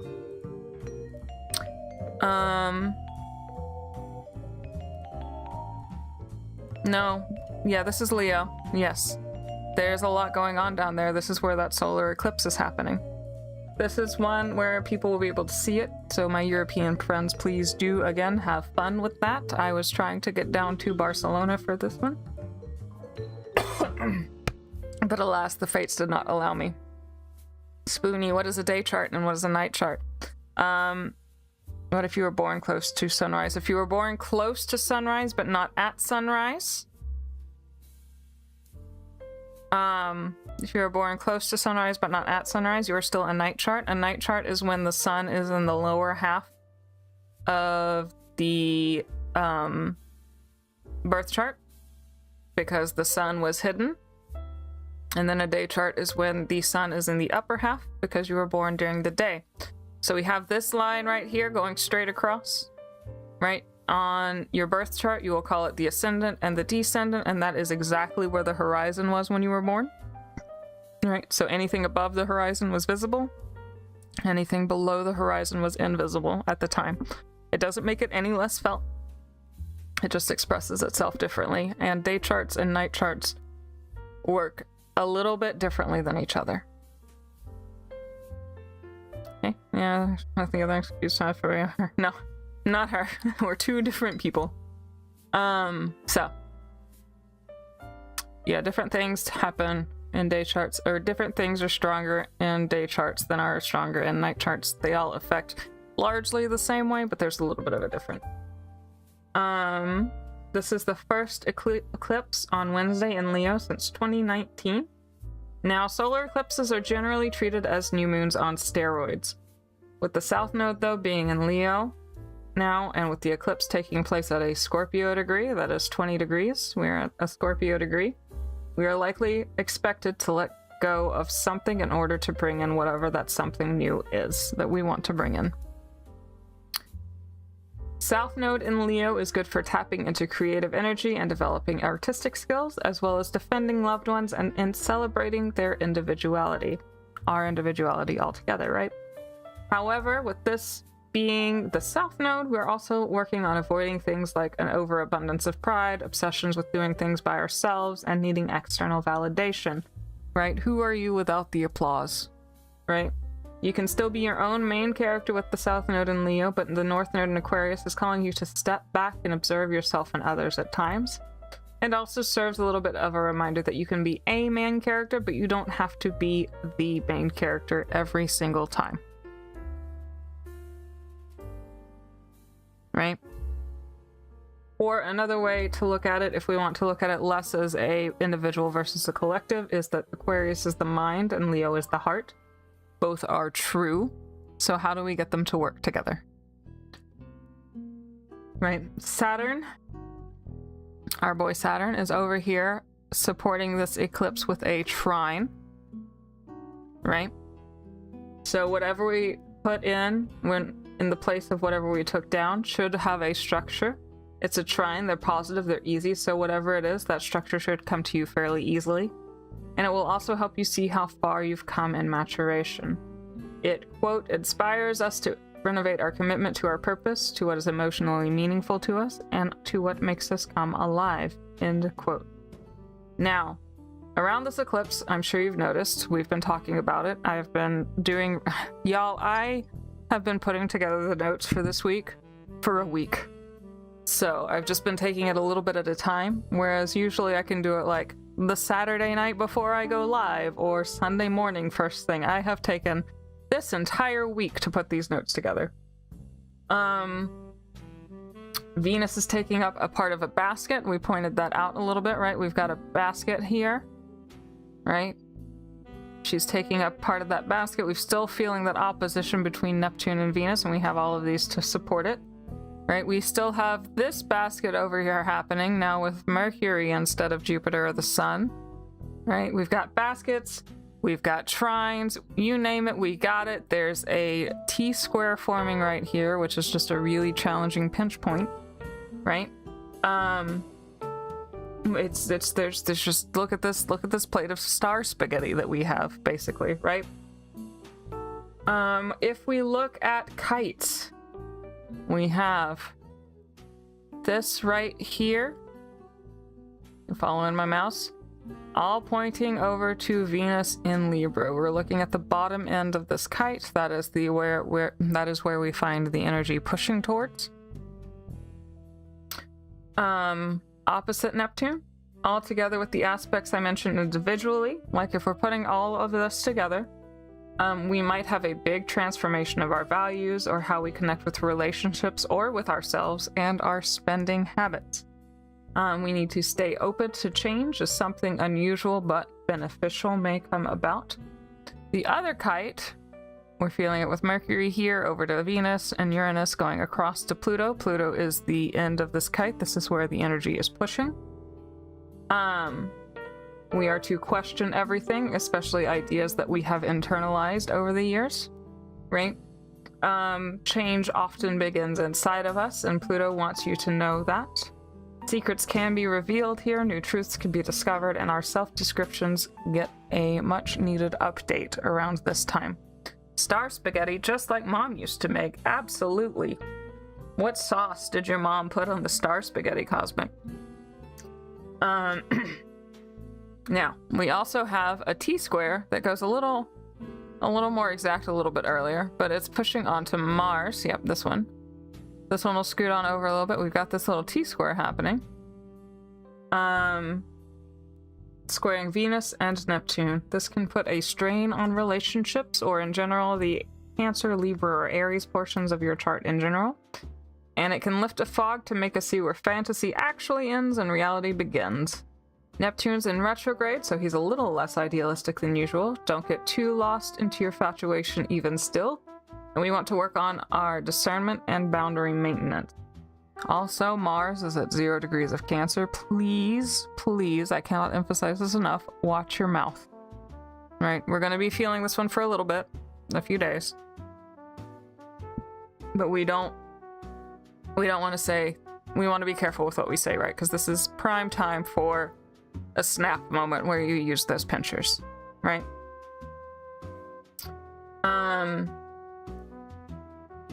We want to remember who we really are and work towards that, right? This is what, okay, so we have all of these individual pieces happening. We have the star spaghetti. If we look at all of this working together with this eclipse, we are trying to remember who we really are and work towards that, and instead of continuing to try to be someone that we're not, right? We want to think about who we were before the outside world made us self-conscious, right? So is there a role that you've been playing now that it's time to let go of so that you can fully be yourself? We want to see how can you, who are you without the socially acceptable filter, right? How do you shine without the social acceptability, right? It's okay to be yourself. It's okay to stand out. Not doing that is not what the North Node in Aquarius is about, right? What the North Node in Aquarius wants you to do is ask, instead of, what do I need to stop doing to blend in better? How can I be more beige? That's not what he wants to know. What he wants to know instead is, how can you bring your authentic self to the table and use that authentic self to make the world a little bit better, right? You might be hanging on to a story that you have, like a childhood bully or something like that, or just some passing comment that an adult made to you as a child or anything like that, right? There might be some story, though, that you cling to from about this time that's like, that just reinforces, like, of course I can't be myself, because when I was little, I did this, and then everybody made fun of me. That's in the past. This is a South Node hurt. This is what we're trying to let go of, to let that old you come back, right? This is a big change. This is a big change. Eclipses are big changes. You might get tired, especially with our dear, dear Mars in Cancer, right? You might get tired, you might need a nap, that's fine. Or you can have a big revelation, you might need to cry, and that's fine too.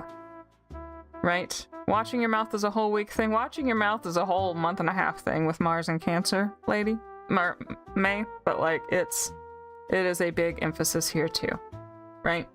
But this is part of finding our voice again, right? We have Mercury stepping into Leo. We have this all happening in Leo, right? We're finding our voice again, and we're seeing how we can make that voice contribute, right? North Node and Aquarius to everybody else, right? How do I take these talents of mine? How do I take this personality of mine? How do I take these skills that maybe I'm a little bit too shy to share, but how can I start to share it? How can I start using these gifts to help the greater good, right? Collectively, as a group, we might have a couple of charismatic leaders or two come off of their pedestal a little bit. Like, we're looking at leaders who are all personality and no substance, right? Versus those who are actually trying to put in the work. And as far as our individual stuff goes, I won't say don't do it, but maybe consider not working on manifesting right now. Eclipses are kind of cosmic reroutes. Like, you can ask for something, I won't stop you, but don't expect the exact answer that you want, right? This is a reroute. You might get some news somewhere, especially with as heavy as Uranus is playing right now, that you don't expect. All of these aspects are good, though, so like, it might be jarring, but it will be to your benefit, right? So right now with eclipse season, I'd hold off on wishing for things and just kind of like step back and let it see how it plays, right? This is another one of those, like, if this week is about washing your mouth, it's also about step back, see how it goes. Just let it run for a while. Auto run, right? let your Sims game go on auto run for a while. That is what this eclipse season is about. And like, step into you, right? Be you. Fixed signs. So we have Leo, Aquarius, and then Taurus and Scorpio. Especially with placements around the 20-degree mark, I'd give it 5 degrees on either side, so 15 to 25 degrees of the fixed signs are going to be feeling the eclipse the most, okay? But with everything else going on and how active the sky is, we're all going to be feeling it. We're all going to be kind of feeling it. What a good excuse to not talk to people. Yandere, I would talk to people, though. Venus is in too good of a position. Like, you might have a moment where it gets tense, but the payoff, like, if you can do it, the payoff is really promising right here.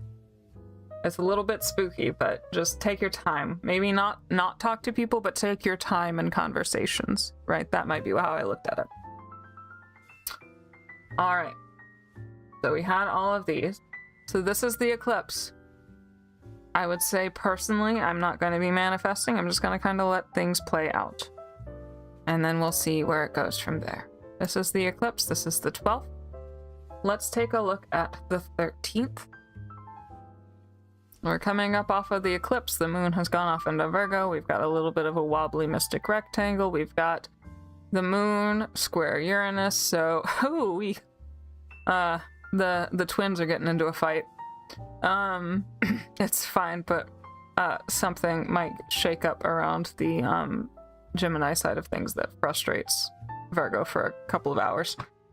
This is Thursday. We're going to mostly be looking at a sextile that comes between Mercury and Venus, right? We've got 6 degrees of Leo in Mercury, and we've got we've got Venus at 6 degrees of Libra. This little sextile happening right here, pairing off nicely with that little sextile we have in our magical girl transformation. This one, so,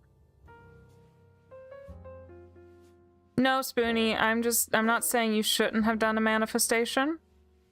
That's okay. Please feel free. I'm not saying don't do manifestation. I'm saying that the results that you get should be positive, but they might not be what you expect. Right? That's all. If you do manifest, just expect things to pay off, but it might not be exactly how you expected. What's happening to Virgo? Nothing in particular. This is just the moon stepping into Virgo, and the moon moves really quickly, so each aspect is only really active for a few hours. But we've got this little square here that I noticed between Gemini and Virgo, and both of them are Mercury ruled. So I call Virgo, in my head, I call Virgo Gemini's twin. Like, I know that in Western astrology it's based off of the myth of Castor and Pollux, so technically Gemini is complete. But I like to see I like to think of Virgo as Gemini's twin. So I was saying one twin over here is making the other mad. So Virgo is the stickler, it's the perfectionist, right? Like she's fun in her own right, but when she gets irritable, like, she likes things done her own way. And then Uranus and Gemini just likes to keep things fresh and keep people on their toes. And this little square, to me, sounds like something's going to get shaken up with Gemini that might make Virgo a little mad for a few hours. Right? Is there's payoff? Yes, there is going to be a payoff. Yeah, I would maybe, Spoonie, leave the blue pillar candle now. Leave this blue pillar candle now if you're struggling to light it, and then save it for later. That might be the idea there. If you're having trouble relighting it, I would take that as an omen of maybe I should light this later. But that's just me. Anyway, so we've got this little sextile though happening with Mercury and Libra. And this is giving a smooth operator. Hello. Especially if we're still feeling influences from the day before. The beginnings of this aspect, and this is where I would say, Andrea, you probably want to talk to people, actually. The beginnings of this aspect might be showing up in the day previously, like your persuasiveness can go up still, like it's still Mercury and Leo after all. And people might be more willing than usual to meet you in the middle, to compromise for pretty much anything Mercury and Venus related. So this would be a good day for networking, maybe a little bit of flirtiness with reciprocity in mind. We're not doing it just for the love of the game. And contacting that person that you haven't talked to in a few years, but you might miss. Not your ex. Money talks are fine around here. We want to make our pitch. We want to go get him, Tiger. Libra Venus gives Leo Mercury a bit of a rein in on ego. It helps him keep balanced, but he always still has his words. Okay. All right. Now we are on to Friday. There's nothing really major here. We'll still be feeling this sextile pretty strongly. And you can see this square with Uranus and the moon is already well over, so I wouldn't too worry about it too much. This is a grand air trine between Uranus, Venus, and Pluto, right? So this is chaos, destruction, and love and harmony and stuff all working together. So make of that what you will. It's not exact, but this is just still more of those things. If you might have some revelations going on that help things out for the better, actually. Let's look at Friday. We have Mars in Cancer. It's squaring off with the moon, so that's just a little bit of an upset for a few hours again. What I want to look at right here is this conjunction between Jupiter and Mercury. This is big plans. This is, don't forget the details because you'll forget the details. This is very optimistic and very fun. It's my little goofball being magnified by Jupiter. I love Mercury. I am a Mercury kid, like, ugh. Anyway, so this is optimistic, this is fun, this is goofy, this is silly, like this is just a good time. A nice break after all of that mess with the eclipse and everything, right? Like it's not a bad mess, but it's a lot, right? So this is like, to me, this little conjunction is just a second to breathe, a second to have fun, right? At 10 degrees of Leo, you should, or like Capricorn is the 10th degree, right? So each degree, we start at 1, Aries, 2nd degree is Taurus, 3rd degree is Gemini, like we go around. So the 10th degree is a Capricorn degree. So even with all of the goofiness, even with all of the silliness, you should be able to find at least a little bit of structure to work with, right? We have Saturn reaching over and trining, like this is okay. It's have fun. You shouldn't get too lost in the sauce, right? Don't break anything, you're gonna be okay. The world is your oyster kind of thing, and Mercury will at least want to help you at least try, right? You might not get anywhere, but he's like, yeah, sure, it sounds fun, I'm in, right? So this one is just fun. We want to write down our big ideas. We want to double check formal emails because we're just going to get lost in that optimism, right? We're going to be a little bit goofy. So double check your formal emails and just enjoy yourself. This trine, Mercury will trine Saturn exactly on the 17th. To help you find a little bit of framework for those big plans. So you have a couple of days to just sit there and enjoy like these big ideas. And then Mercury's quick, so he's going to step and make this exact trine with Saturn next week. And then, so that's just a couple of days though between the two to have your big ideas. And then you'll be like, cool, I love these ideas. Now how am I going to do them? Right. I'll try to be social Thursday. Okay, that's fine. Let's reach 20 likes. All right, that sounds, if you wanna. We will see you later, Doc. I'm glad you are here. That's the machine in terms of discuss.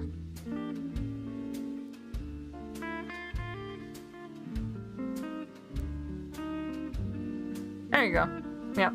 Have some fun, have some flirt. So this is Saturday, and we have, oh my god, we did it, guys. There was so many aspects to talk about, but we've done it. This is Saturday. Ugh.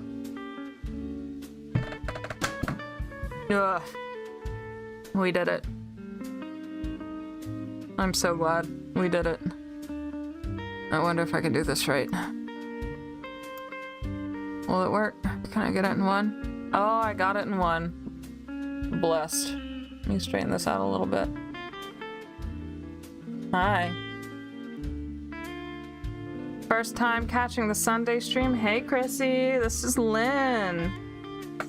Glad to have you. There's a lot going on this week, so I just finished all of the stars. So you're here for possibly the fun part if you didn't want to listen to stars. But if you want to listen to stars, you go back and you can listen to them again. And then we're gonna do some book scrying here in a minute. Said Wednesday is good for letting go of things to let new things come in, so it's a great day for cutting. Yep, that sounds great. Brune, I don't go by sign. What you need to do is look at how the week compares to your own chart. What are we doing? I just went over the week's astrology. So for Pisces, for instance, right, we've got...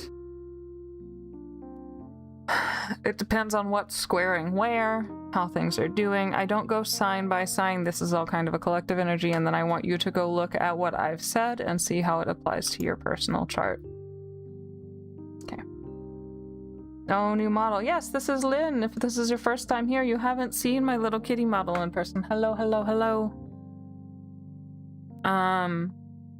I think we were talking about eventually making that, like, once we get the membership stuff going, about me doing like a stream about talking about each individual sign, how they're going to be impacted for the week, but I don't know if I'm there yet.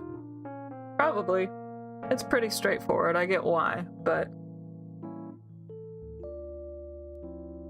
that'd just be a lot. Anyway, so means Wednesday could be the best day to send my message for reconnection.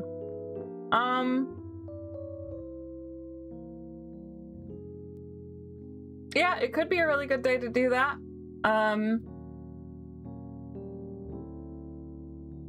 I would say Thursday, Brune. personally. Wednesday or Thursday, somewhere in that window. But really, all of this week is good for, like, a heartfelt communication to move on with things. So.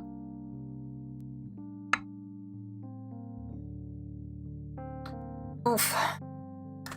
Thank you, Chrissy. I love being cute. So we have 25 minutes for our book scrying / bibliomancy / whatever you'd like. She is Virgo, you are Pisces. I think it would go over pretty well if you two have been having trouble. Some of that could have been the North Node, South Node snafu, and we had a bunch of stuff going on in Virgo and Pisces recently, so it was just I'm a Pisces, no, I'm a Virgo sun, and Sun is a Pisces sun, so she and I both are just like, thank God. Let's do divination. Yes. So, I would say as a general read, especially with you being a Virgo, Brune, I would say probably Thursday, personally. Leverage Mercury to your best ability, right? Chrissy, hello, Chrissy. You have a question? Yes. So, Brune, you know how bibliomancy works, so ask me a question. Tell me what book you want me to use, and I will flip a book, and we will demonstrate for Chrissy what we do. For everybody else, this is the bibliomancy stuff. I just saw water drop into chat. I don't need a book to know that I need to drink my water. This is very true. I'm reading their mind right now to see what they might say. But this is where you ask me a question. We have about 20 minutes, somewhere in there. Ask a question away. And I will flip open the book and I will answer that.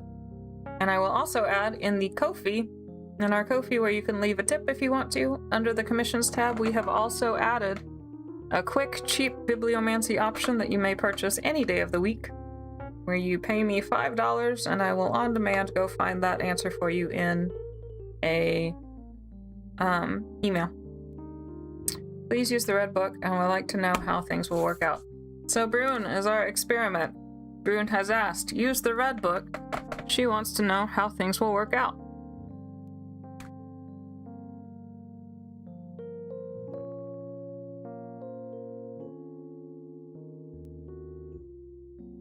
That might just be where things open. Let's try the next page. Let's see how Brune will work out. How things will work out for Brune.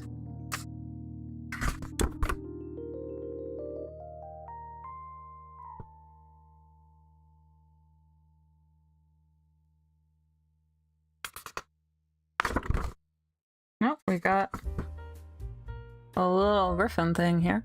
A little raised sheet of paper. Fragile temperament was the first thing you saw? Nah. I have a nice voice? Thank you, darling.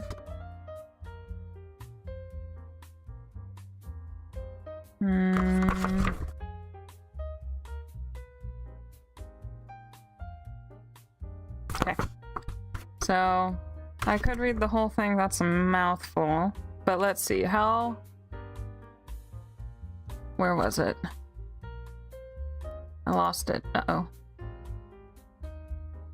Nope, that's not what I wanted to do. I need to unlock this so that I can actually scroll. Best day. Please, would I like to know how things will work out for me. Nope, that wasn't for you because I didn't read anything. Alright, Brune.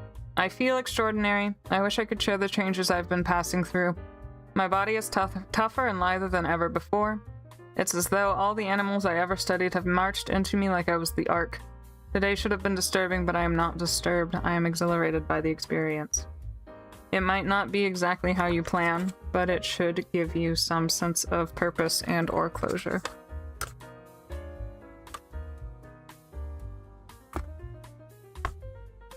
Okay.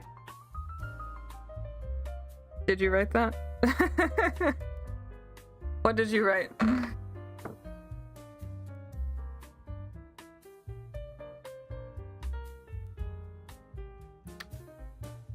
What else we got? Hit me up with your questions. We can ask about other people. This doesn't bother me quite as... It doesn't get to me as hard as... it does May. I'm not rifling through people. I'm just I'm just going through a book, so, and finding you an answer. I describe literally what's in my mind right now. Well, there you go, Brune. There's your answer.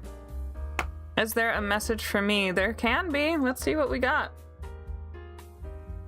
Is there a message for Spoonie? Does Spoonie get a message?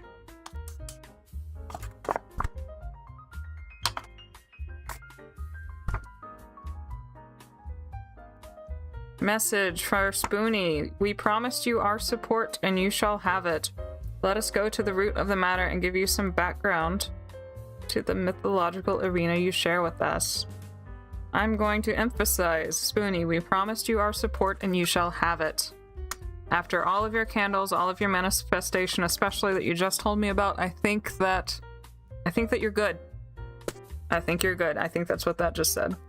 My question is, how can I fix my living situation? Alexandria is a place. I'm going to grab Alexandria. How can Yandere fix their living situation?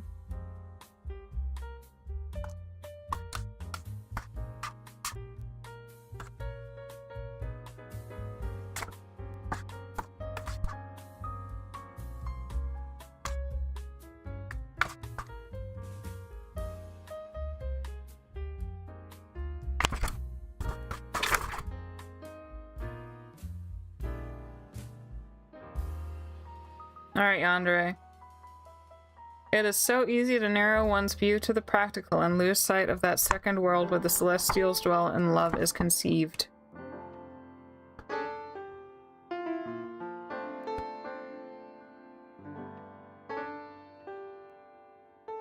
What if I were to tell you that your fears are back to front, that your failure to let go and fully embrace the person is the thing most likely to destroy you and possibly many others too? That your coming together is an essential part of a grand design. Would your fear be any less, and would you see that you had been chosen to help the sunrise?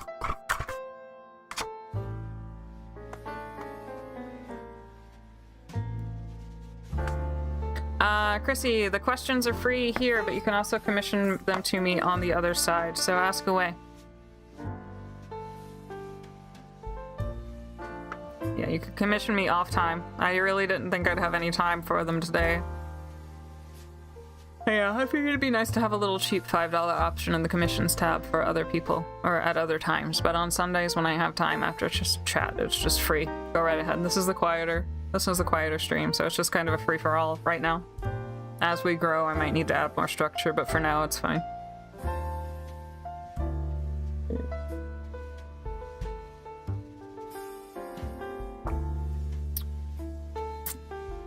No more coffee.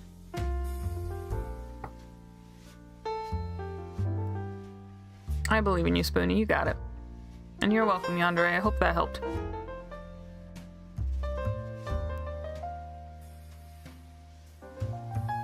So I just read, you do actually need to talk to people this week.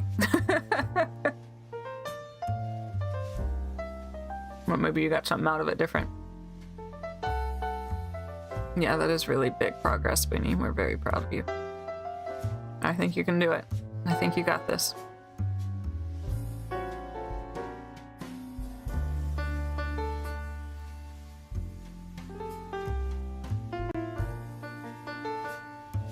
I think you got this. What other questions we got? We got 13 of yous in here right now, so you can ask anything. I'm an open book. Get it? Bibliomancy. Open book. That was funny.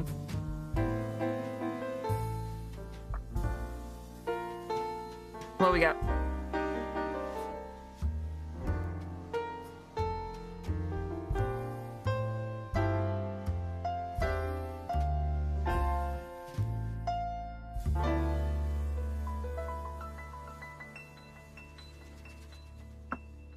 What do I want for lunch?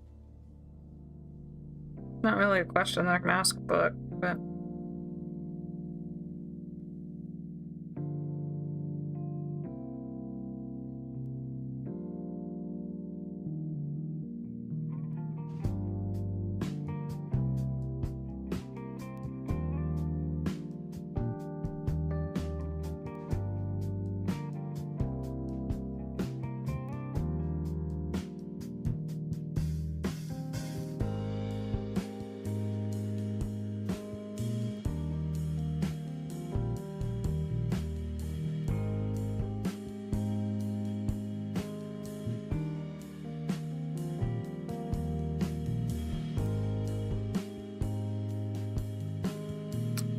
I'm gonna just sit here real quiet and make everybody feel really awkward again. Have to talk to my roommates again, but they keep telling me to figure it out.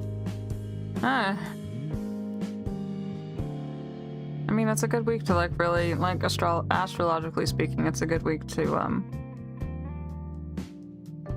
sit there and collaborate, whereas maybe in weeks previous it hasn't been quite so friendly to the idea.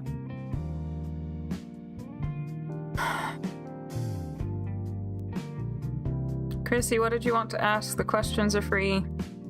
Chrissy, you are in need of advice. I don't know why people ain't asking me questions. There's 15 of you, so you can do it. I believe in you. I know that y'all got questions. Come on.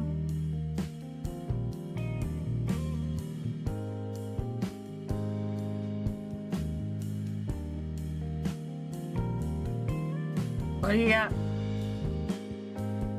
I'll just sit here in silence and make everybody uncomfortable.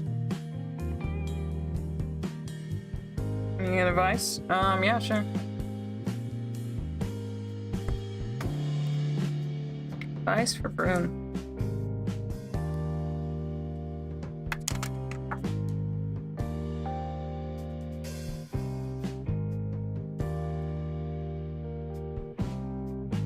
Brune advice.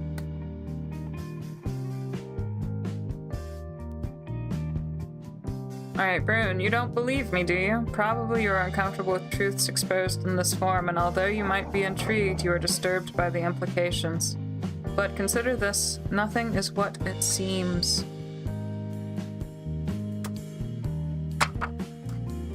Nothing is what it seems.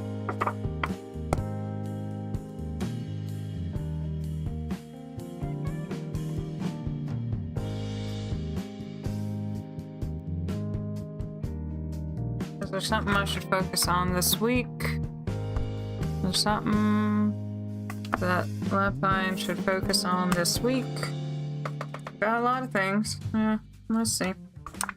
I see. What Miss May needs to know. Now, bearing in mind that you can't read my tarot stuff and I can barely read your star stuff, we can try. What should you focus on this week?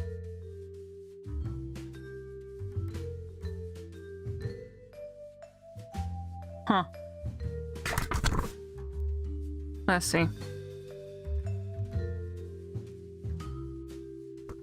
Got some spouse house that you should focus on this week. It says also, when I'd recovered sufficiently, I dragged myself to my apartment, cleaned up, and flopped onto my bed. I was utterly drained, but before sleep could completely take me, I found myself somewhat absurdly wondering if there was a correct way to wrestle with a dark angel.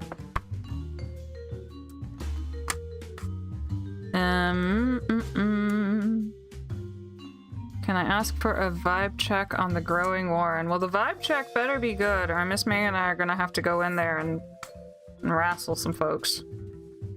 The vibe check better be good.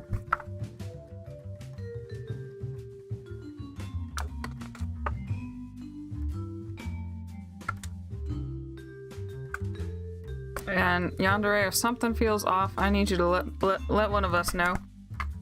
But let's see.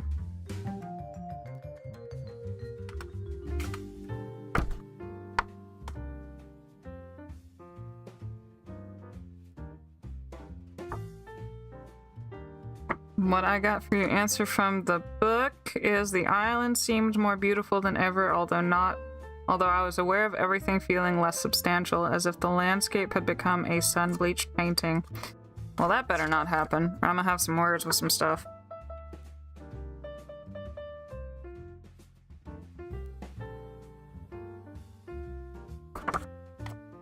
Got a wormy. Questions, do I really have manipulative tendencies? Someone said I'm pushy and demanding, but I thought I wasn't really. I mean, we can find out. We can see what the books say. But like, that sounds like you might need to do some introspection, but let's see what the books say. What about Chrissy? Is she we manipulative? We manipulating people, chat? We can ask. We got a camel. Got a camel. There you go. Let's see what else we got.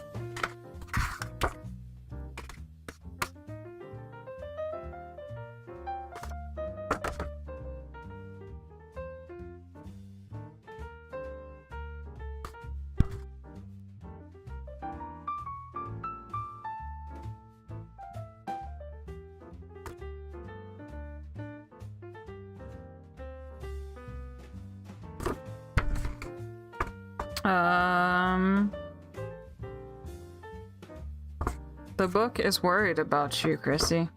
Are you certain you're okay? You didn't inhale smoke or anything, did you? I'd go berserk if anything happened to you. You must have been really frightened.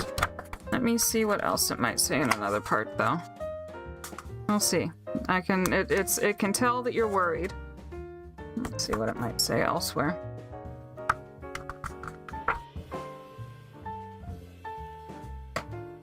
Chrissy, this man who tried to control you, he sounds scary. I see now why you've been so resistant to my offers of support. I see too that we have both been walking a tightrope of self-doubt. I was so preoccupied with my own struggle to keep upright that I failed to recognize your pain. Forgive me.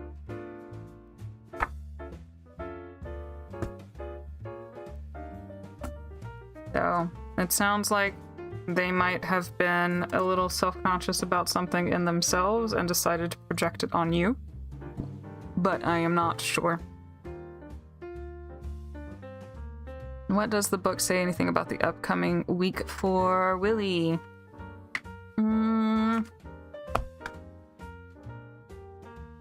Camel bellows.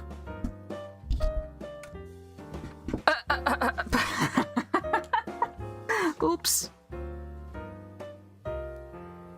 It looks like you might get spooked this week, but it's gonna be okay. Willy, that was pretty damn frightening. I was just set upon by an evil gang of birds, ugly purple-black creatures. There seemed so many of them. I had just come from posting your letter and was walking up to the Al Basin when suddenly they descended from the rooftops, shrouding me in a cacophonous cloud that obliterated the lamplights and shook the surrounding air. Etc., etc. I was sure that the razor beaks and claws would start slicing into my skin, but then as quickly as they had come, they took flight and spiraled off into the night. You might get a false alarm this week, Willy. You might get a false alarm. That's what that sounds like to me. You're welcome, Chrissy. I hope it helps. I hope it helps. Y'all don't forget to like the video on the YouTube side and subscribe if you need to. If you go to our Ko-fi, you can tip your server, or you can request a commission of a tarot card reading from Miss May, or I can read birth charts and also do an on-demand book flip for you. I have one birth chart that I'm working on right now that I wasn't able to last week for all of the stuff happening this week, but that will get done this week. And then I will be completely open again. We have a big yawn and 7 more minutes to go. I can fit a couple more questions in here. You can go right ahead, ask away.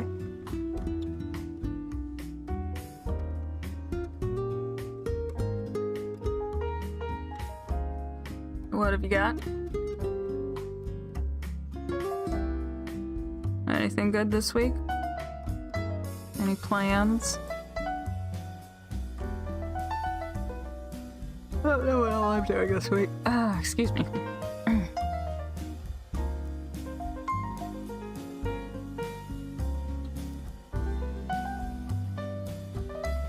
But I'll just stay quiet if I need to. Remember, use silence to let everything play out. Y'all can figure out what to ask me, what to talk about.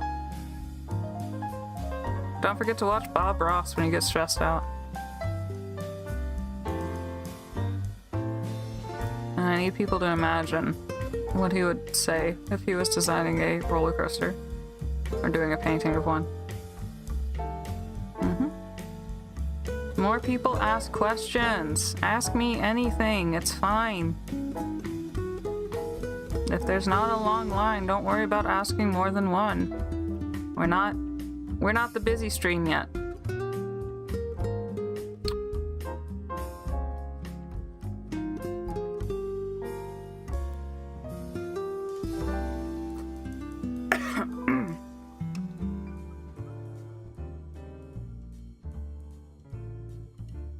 Smoke inhalation. Let's not do smoke inhalation. What else we got? You're back? Ellie, ask me a question. I'm doing the book scrying portion of things. Pretty crystal ball? Yeah, this is May's. We've got a few more minutes though. Ellie, I'm doing bibliomancy or book scrying, where you can ask me a question and I open up the book to a random page and I find you your answer.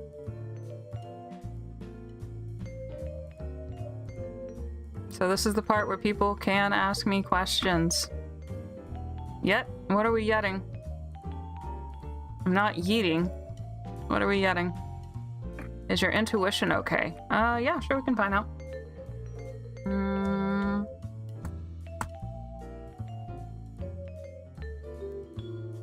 Why was your Discord malfunctioning this week? Will it stop? I have no idea, Sen. Technology has been wild this week.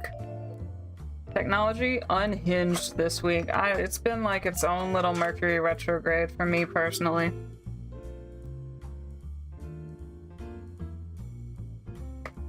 Is your intuition okay, Ellie? Unleash your wings and fly as swiftly as you are able.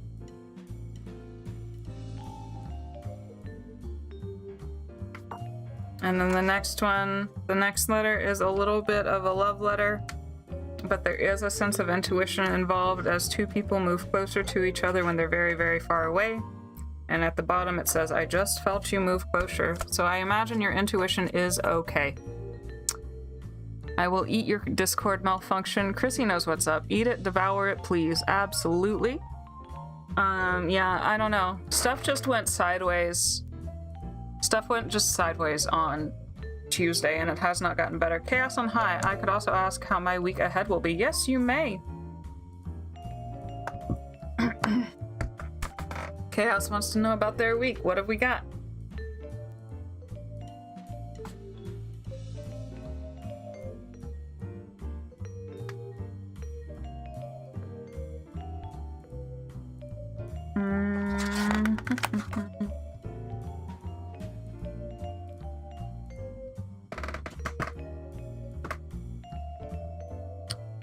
It says, Chaos, I've been trying to make the most of sunshine before classes start again. And I put my moleskin on and burrow back into the library's depths. This last year's going to be tough. I can already feel the muscles in my brain tightening in anticipation. There might be some thought. You might be getting pretty nervous about something, but I'm sure you're going to be fine.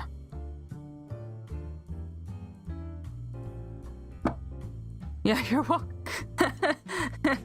It's fine, Ellie. Yeah, you're welcome. Trust yourself. Chaos, you might have a bit of a stressful week, but you just need to like burrow yourself into it and get through. The only way out is through. Take it one step at a time.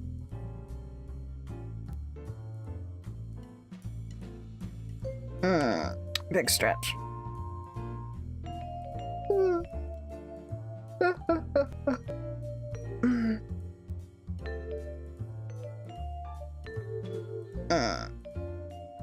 What's been going on with your Discord, son?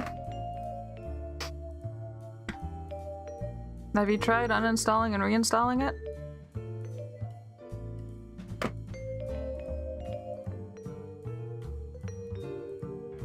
You are welcome, Chaos.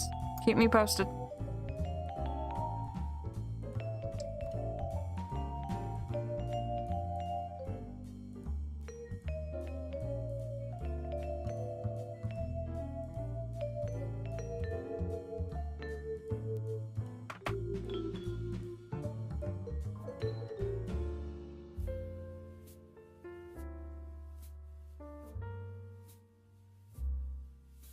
Read book fourth to the last page. It feels to you something. Yeah, sure. 1, 2, 3, 4. Alright, Chrissy. She has passed into Luxor and is luminous. You will have begun to experience an alteration in our relationship brought about by Isabella's arrival. I have not left you, but she must be allowed to enter without distraction. This new union can have you... This new union can have no muddling of animus and anima. Your body must reflect a quiet singularity of purpose, or her hunger will devour you. You've been stretched taut, and your release is imminent. Do not discard this opportunity. Let go your apprehension, your limitations, and your fears. Embrace the lioness go. Or drown in an ocean of ice and endless ignorance. Spider bee, yonder ray, thank you. Message from your guides? You certainly may, Ellie. Griffins have wings. Let's look at the wings.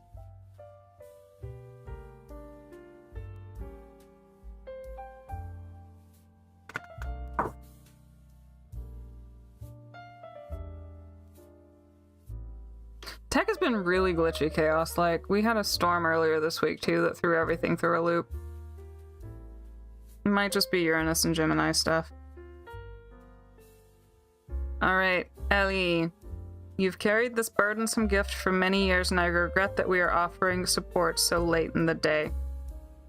If you feel able to relate your most recent dream to us, we would be happy to help you put it into the larger context. So, maybe they feel guilty for not helping you with something sooner, but they sound like they might be receptive to it now if you ask again. Is there something that has been bothering you lately? Yonder, I got moolah. Yeah, we appreciate it.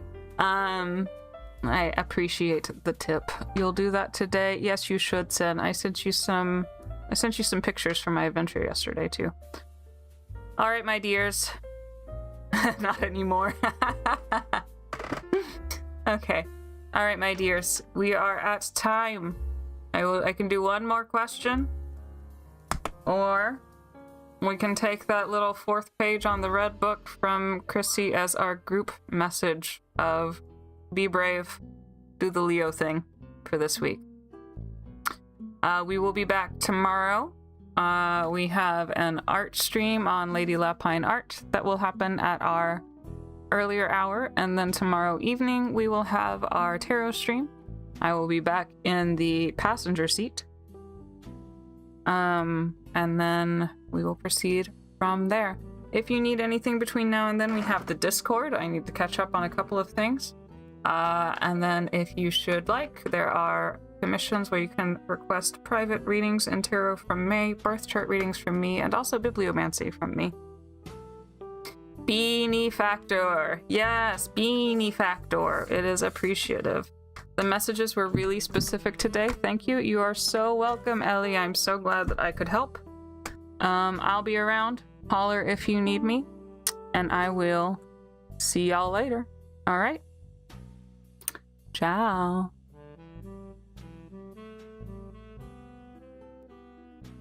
I still need to make my own end screen. Okay, bye.